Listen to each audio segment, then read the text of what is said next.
সত্যি অসাধারণ। আমরা মুগ্ধ।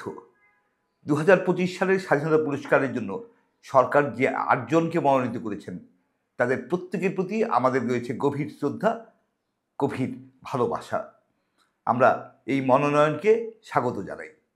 আমরা দেখেছি বহু বছর ধরে রাষ্ট্রীয় পুরস্কার এমন অনেক ব্যক্তিকে দেওয়া হয়েছে যা তারা ডিজার্ভ করেন না।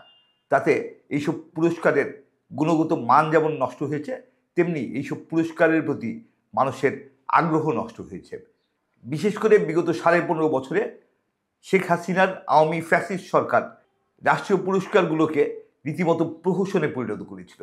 সেই ধারা থেকে বেরিয়ে এসে এবার ২০২৫ সালের স্বাধীনতা পুরস্কারের জন্য যে ৮ জনকে অন্তর্বর্তী সরকার মনোনীত করেছেন, তাদের প্রত্যেকের প্রতি শ্রদ্ধা এবং ভালোবাসা রয়েছে বাংলাদেশের প্রত্যেকটি মানুষের।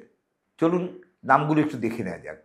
এবার স্বাধীনতা পুরস্কারের জন্য মনোনীত হয়েছেন আমাদের মহান মুক্তিযুদ্ধের প্রধান সেনাপতি জেনারেল এম.এ.জি. ওসমানী।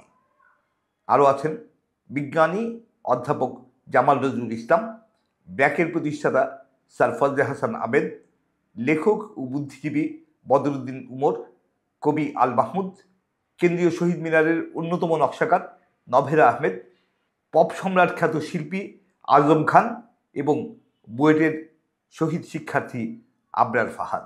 এই ৮ জনই আমাদের খুব প্রিয় মানুষ। তারপরও আলাদা করে দুজনের কথা উল্লেখ করতে চাই, যারা বিগত ফ্যাসিস্ট সরকারের সময়ে নিগৃহীত হয়েছেন, নির্যাতিত হয়েছেন এবং তাদের মধ্যে একজন শহীদ হয়েছেন। সেই দুজনের অন্যতম কবি আল মাহমুদ। কবি আল মাহমুদ বাংলাদেশের সেরা কবি, অথচ 15.5 বছর ধরে তাকে এক ধরনের নিষিদ্ধ করে রাখা হয়েছিল। কারণ আওয়ামী সরকারের অপছন্দের তালিকায় শীর্ষে যারা ছিলেন তাদের অন্যতম ছিলেন কবি আল মাহমুদ। অসাধারণ এই কবিকে স্বাধীনতা পুরস্কার দিয়ে এবার যে সম্মাননা জানানো হচ্ছে, আমরা মনে করি তাতে কবি না, সারা বাংলাদেশের মানুষ সবাই সম্মানিত হচ্ছেন। শিল্প সাহিত্যের প্রতি সত্যিকারের শ্রদ্ধার বহিঃপ্রকাশ ঘটতে যাচ্ছে কবি আল মাহমুদকে এই পুরস্কারে ভূষিত করার মধ্য দিয়ে। আরেকজন যার কথা আমরা বিশেষভাবে উল্লেখ করতে চাই, তিনি বুয়েটের শহীদ শিক্ষার্থী আবরার ফাহাদ। নিষিদ্ধ ঘোষিত বাংলাদেশ ছাত্রলীগ যে সন্ত্রাসী সংগঠন, সেই সন্ত্রাসী সংগঠনের কর্মী নেতারা নির্মমভাবে পিটিয়ে হত্যা করেছিল আবরার ফাহাদকে। আবরার ফাহাদের সেই হত্যাযজ্ঞের কথা আমাদের এখনও আতঙ্কিত করে, আমরা শিউরে উঠি।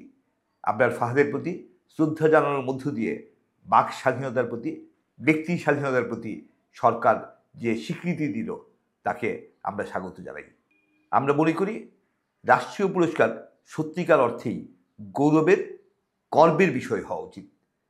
রাষ্ট্রীয় পুরস্কার তাদেরই দেওয়া হোক যারা সত্যিকার অর্থেই বাংলাদেশ এবং দেশের মানুষের জন্য অসামান্য অবদান রেখেছেন, দেশের অগ্রযাত্রায় অসামান্য অবদান রেখেছেন। এবার আমরা সেটাই ঘটতে দেখলাম।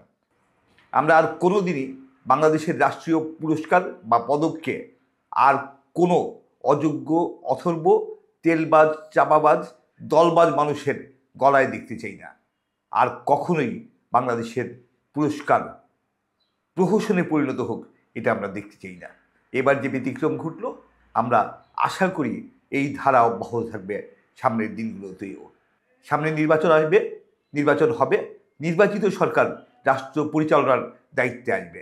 কিন্তু আমরা আশা করি আর কখনোই দলীয় বিবেচনায় কিংবা ব্যক্তি গোষ্ঠীর স্বার্থে রাষ্ট্রীয় পুরস্কারকে ব্যবহার করা হবে না।